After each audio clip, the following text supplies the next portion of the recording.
Hello then, welcome back to day 4 of Contact in the Desert. It's me, Gunnar, for heaventoearth.com. I'm joined by a very special friend, Mr. Robert SCHOCH. Good afternoon, how are you? Yes, good afternoon. It's good to be here. Good to see you. Good. Now, Robert SCHOCH, of course, you trained at Yale, I believe, as a geologist and a geophysicist. That's where I received my PhD, correct? That's right. And then you went on in the 1990s to do something that kind of shocked the world. Tell us about that. Well, what I'm really best known for, I suppose, is my redating of the Great Sphinx. Yes. I went to Egypt first in 1990, literally 1990, and I was brought there by John Anthony West, good friend and colleague, and he invited me to come to Egypt with him, my first time to Egypt, and the purpose was for me to look at the Great Sphinx from a geological point of view. Okay. Now, this was to set the stage. In 1990, the Egyptological dogma, which I hate to say still is the Egyptological dogma,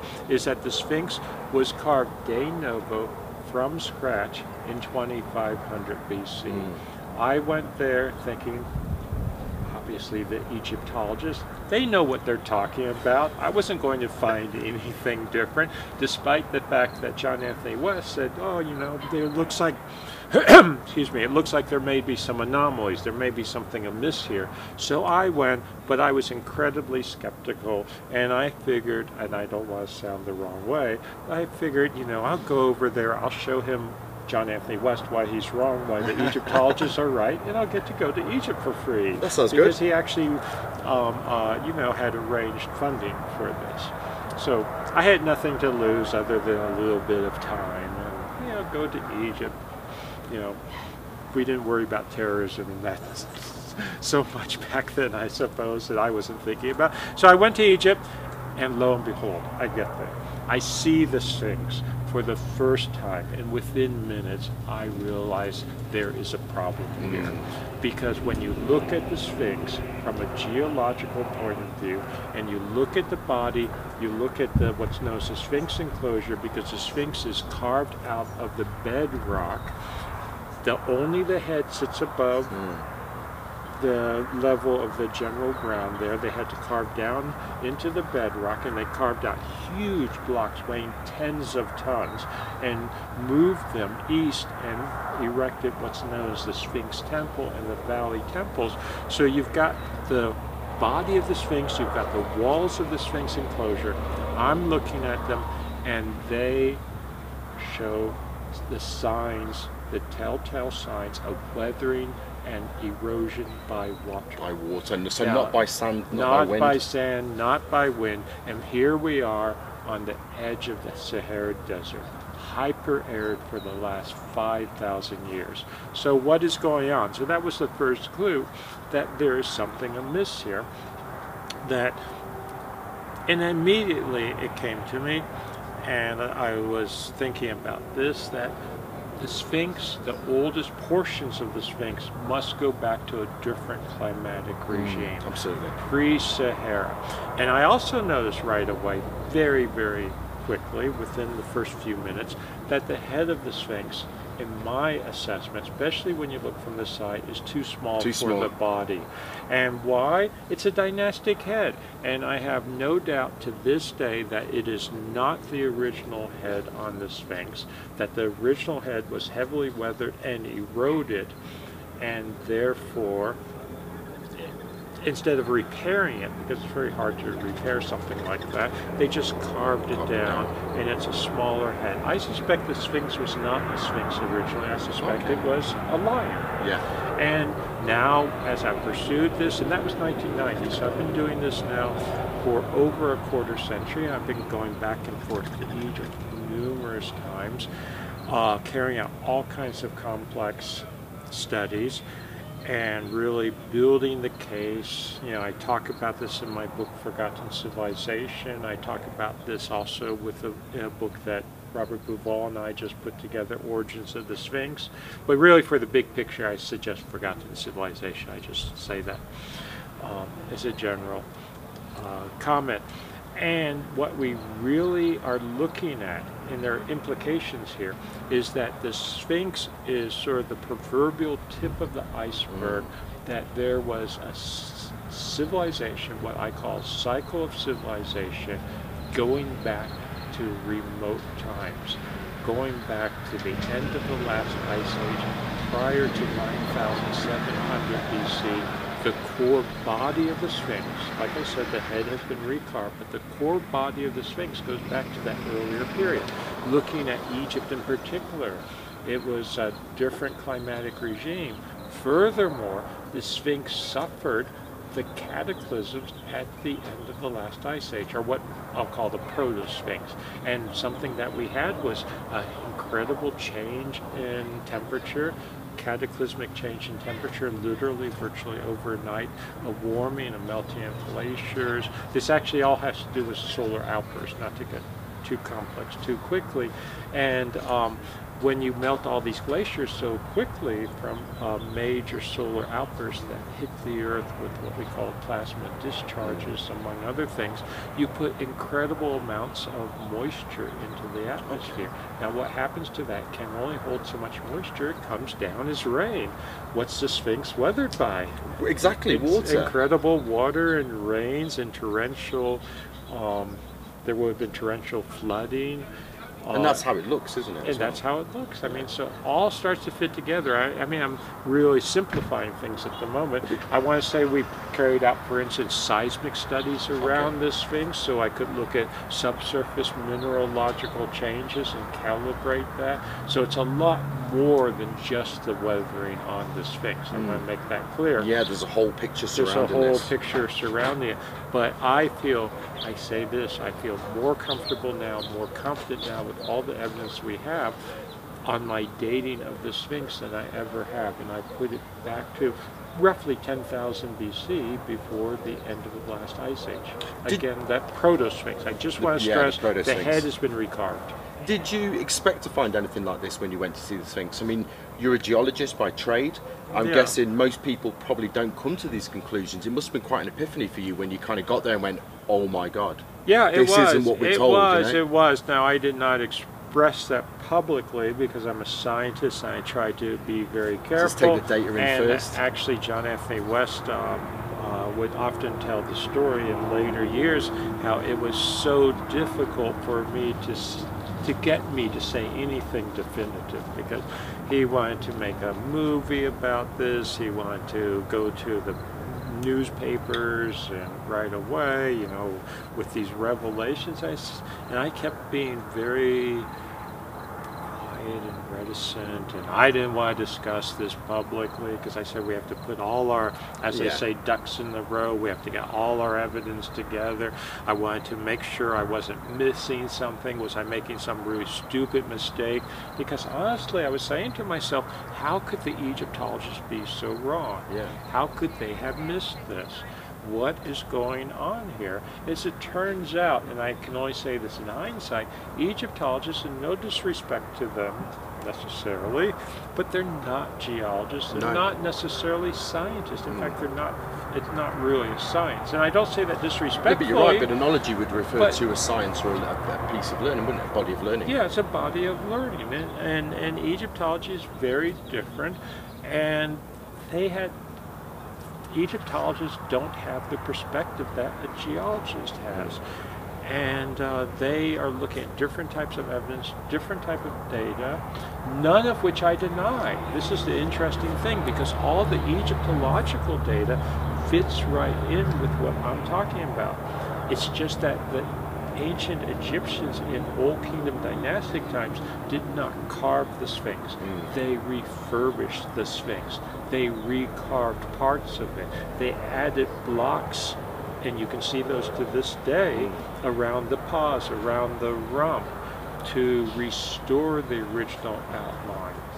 But it was interesting going there, because I was in my scientist geology strict mode.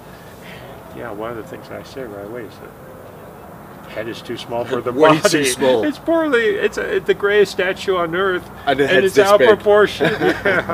But it all makes sense. It adds to, I think, the importance of the statue. And the fact is, I believe that, based on the evidence, that what we have is something that for the dynastic Egyptians 4,500 years ago, 2,500 BC, to them was very, very ancient. I mean, it actually, the dating of the Sphinx that I'm advocating based on the evidence, the distance in time between the ancient Egyptians in the 4th dynasty and the original Sphinx is greater than from the 4th dynasty up to the present. Wow. You see what I mean? And that really puts it into perspective. Yeah, because they're 4,500 years ago. We're talking 12,000 years ago for the Sphinx, Jeez. so more than twice as old. So for them, it was a very ancient, sacred relic, I believe, that they were doing their best to restore, to venerate. They built a complex around this structure, so that's why you have a lot of ancient dynastic, and they're clearly ancient dynastic, you know, from the Old Kingdom or New Kingdom times, even late period, even Greco-Roman times, because this was a very sacred site. But the core of that site was what we call the Sphinx. Like I said, it may have been a lion. In fact, in the age of Leo, the Sphinx sits due east. In the age of Leo, on the vernal equinox, it was facing Leo. Again, this is one of the many reasons I suspect it was originally a lion, not a Sphinx with a human head. And then you think, like I say, over the years, people have kind of whittled it down and They've changed the shape whittled of it down, put it they've into their own changed image. shape.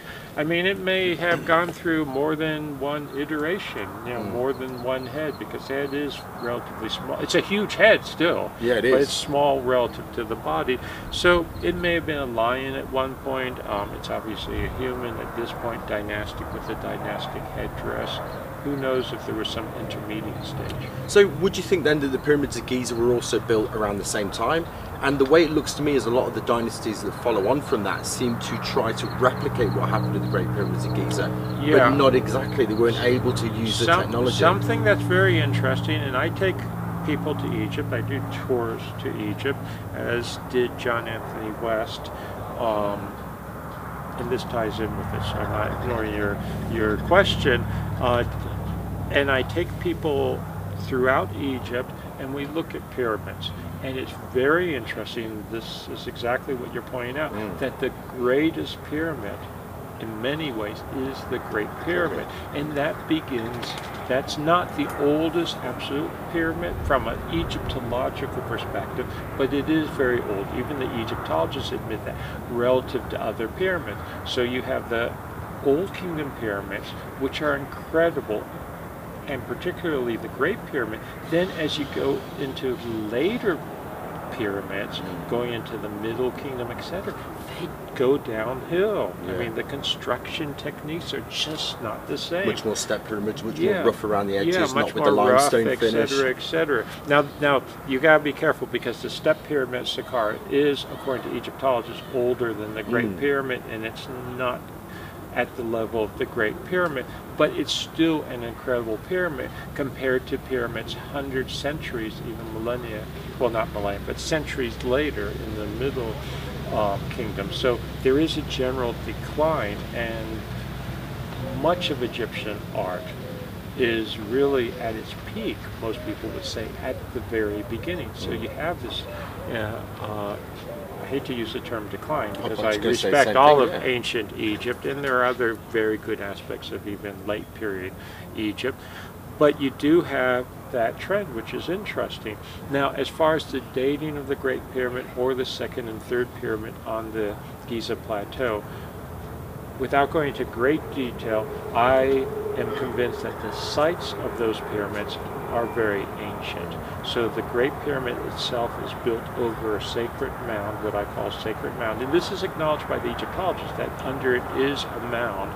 And when I say mound, we're talking bedrock. The descending passage in the subterranean chamber, I have no doubt, go back much earlier than Old Kingdom times, Wow. so maybe back to Sphinx times. The second pyramid also has a base that goes back earlier, as far as the evidence indicates to me. Associated with the second pyramid is what's now known as the Mortuary Temple, but in fact that's a two-stage construction, the oldest portion of which is huge megalithic blocks, goes back in my opinion, to that earlier period. So you have all these other signs on the Giza Plateau. The Great Pyramid itself, certainly the core goes back to the earlier period, but I also believe that the dynastic Egyptians may have been adding to it, may have been doing things. So this is a complex, very complex issue. It's easy to see how we've got it tied up over the years. Exactly. But it ties in with the evidence, and there's other evidence. My colleague Robert Bouval is of course famous for the Orion correlation theory and tying the three major pyramids as representatives, should we say, of Orion's belt in the sky, but it only all lines up correctly. Yeah, which is amazing. And about 10,500 BC, he and I write about this in our joint book, and this aligns with my geological dating. So again, the bottom line is that even though Egyptologists can argue and find inscriptions from the New Kingdom or whatever, or even Old Kingdom, and say, yes, the Old Kingdom people were there, the New Kingdom people were there. Yeah, of course they were there, and of course they were using this. But that's the same as, I love Istanbul. Not changing subjects too much, but you have the great monuments in Istanbul, or Rome. The Colosseum, everyone knows that. So any ancient city like that, 10,000 years from now, if they go and they excavate one of these sites that we know is thousands of years old, and they find, coins from 2017, are they going to 2017? That's a very good point, isn't it? Yeah, they'll be wrong. Very good point. I mean, of course, but the origins go back much earlier. So that's my point. That's my point. So as a geologist then, you're a scientist, and you mentioned before about not going and rushing into this and going too public. I'm guessing as a scientist you let the data fall where it falls, ultimately. Oh, I absolutely let it fall where it falls. My credo, the way I operate, is I look at the evidence. I try my absolute best to always be objective, look at the evidence and solid evidence, and not dismiss any of the evidence, and wherever the evidence leads, that's where I go. And this has gotten me in trouble on both sides, because the evidence has indicated to me that the Sphinx is older, for instance, and many of my academic colleagues, especially the archaeologists, Egyptologists, have not liked that. Now I have to say that my geological colleagues, when I presented this at Geological Society of America, for instance, or other contact, the geologists have agreed with me. I mean, they think it's fine. But the thing is, they don't have a vested interest in the age of the Sphinx. What do they care either way? They can follow the evidence without having their own egos, vested interests, and careers involved. And I have that to a certain extent too, because I'm not a PhD Egyptologist, although on the other hand I've learned quite a bit of Egyptology, and I try to be very, very well rounded. But yeah, I try to follow the evidence, and if something came out tomorrow that disproved everything I've been talking about, I want to be strong enough to say, okay, I made a mistake. And that's good.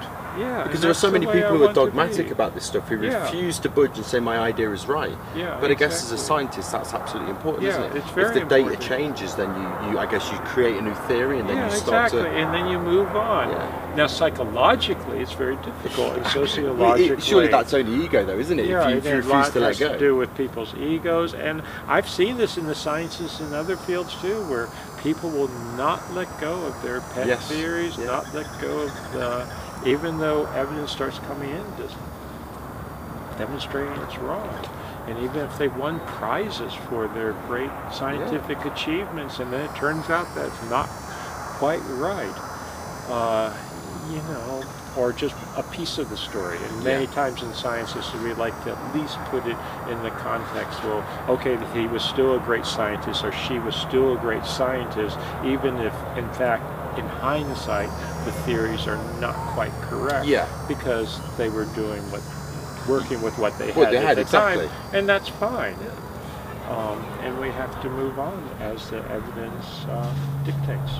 Okay, so you mentioned that you took this to other geologists and you showed this information. I heard a story about this, and I wonder if you can confirm it for me, that you took the picture of the water damage at the back of the Sphinx, It was covered with some pieces of tape or something. No, like no, this? actually, I didn't do that. That was John Anthony West. Oh, was it? Yeah, that was true. That was John Anthony West. Yeah, and the story is true. That he was showing it to myself and other geologists. And when you take a profile of the Sphinx, when you tape off, you would mask off the head and the base, so you couldn't tell where it was. So it just looks like a wall piece of of rock. sandstone, yeah. Yeah, it's a wall of limestone, and you ask the typical geologist who knows about such things, because there's many subfields in geology, well, what kind of weathering is this? And sure, it looks like weathering from rain, from water runoff, that type of thing, because you see a rolling, undulating profile. You see typical fissures where the water runs down through cracks. I mean, it's very clear. It's very different than wind scouring. Yes, it's quite profound, isn't it? Yeah, when you see it? wind tunnel features, and you don't get the vertical fissures. So he would show this to various geologists as he tells his story. One at Oxford in particular, who was, I guess, very famous. This was before he got me involved. And, you know, he did essentially the same thing to me, too. And then get their answer, oh, it's water weathering without doubt, or something to that effect. Then take off the tape, and you've got the Sphinx. Everyone's like, what?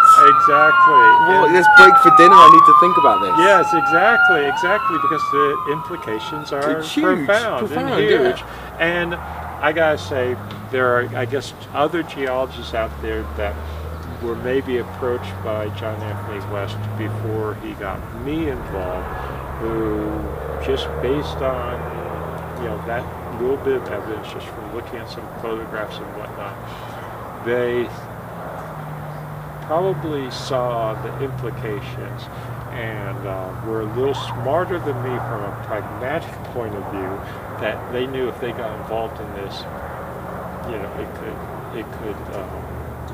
it could be, how should I say, it could affect their own personal life, maybe because of the damaging for their career controversies, that type of thing. Yeah. And I was a little naive, perhaps, at the time, because I was young. I had not just come out of graduate school, but I was still a young faculty member, only a few years into, you know, teaching and being a faculty member. And I was at Boston University. I'm still at Boston University. I've been there for my entire professorial career. But I was naive, and I didn't anticipate all the controversy at the level. Controversy is fine, but when it comes down to personal attacks and name calling and people trying to get you fired and that type of thing, if I had really realized how serious that could be, maybe I would have hesitated too. And it's not necessarily lying to it just might be, you know, at least some of my colleagues, and I don't know their names, but he approached, might have just said, well, no, I've got other things to worry about. I've got other projects to do. But I'm sure it may have been that they realized the implications and how nasty it could get. See, no, I'm so glad you did this, because you put your head above the parapet. And you went and took it on the chin, really, when many people probably would have shied away, probably would have been scared of the repercussions of such things. But ultimately, a lot of great discoveries are never made without somebody having a belief and having an idea and sticking to that belief and idea. Absolutely, absolutely. I hate to bring this up, but, and this is not egotistical at all, it's just factual. Some people have compared me to Galileo, but the problem with that comparison is, from my point of view, look at the end of his life. He was under house arrest. He was, at least they didn't burn him at the stake, but he was under house arrest. Now, is that the type of comparison I want? It's true. Well, you're certainly not at house arrest. You're here at Contact in the Desert with us. So there are people out there who receive this information, who are happy that you went and did what you did. And I think exactly the same with Robert Bauval as well, you know. He did something that nobody else had really done before regarding this. But the difference between Robert Bauval and myself, and, you know, you've got to understand, Robert Bauval is a close friend, a good friend. I mean, how could he not be? You know, we just did a book together, etc., and I've known him for decades. But he's not in academia. Yes. He doesn't have the PH.D. I'm not saying this in a nasty way. He doesn't have the PH.D. He doesn't have You know, he doesn't teach for a living, which I do. He's not in a university setting day in and day out. He doesn't, you know, he has that advantage or disadvantage, whichever way you want to say it. This is the problem with John Anthony West. From my point of view, John Anthony West is not an academic, and when we were in the midst of this, when it was really, well, I guess it's still controversial in some people's opinions, but not all. A lot of academics now are accepting it. It's just Egyptologists seem to be the last holdout. But, you know, he would laugh and joke about how the academics are attacking us and, you know, calling us names in print and calling me a pseudoscientist. And he'd say, well, what do you care? Well, of course I care, because I have to live in this environment. Yeah, absolutely. I am an academic myself. He wasn't. He's an independent writer, independent researcher. Robert Bauval's an independent researcher and writer. I have to live in that environment. Yeah, you have a career in that. You know, so it's a little different when you're right there. And, you know, you go to a Christmas party, which I don't go to anymore, I guess, on the campus, and someone comes up and essentially, you know, has very, very nasty things to say to you, and is, you know, right in your face and intimidate you to the point where you're feeling their saliva hitting your face. Robert, I mean, I've experienced this type of thing. I can imagine. Robert, I'm glad that you stood above the parapet. I'm glad that you had that bravery. I'm glad that you were the diligent, hard-working researcher and geologist that you are, because you've brought us an incredible piece of information, and one that will probably last the test of time just as much as the Sphinx has. Buddy, thanks very much for speaking to us today. Really appreciate it. Thank you very much. I appreciate it. Really interesting, and I love the work as well that both you and Robert Bauval do on this sort of stuff. You can find more interviews like this on heaventoearth.com, of course. Stay tuned, and we'll bring you more of great people like Robert Schoch. Thank you, buddy. Thank you. Great.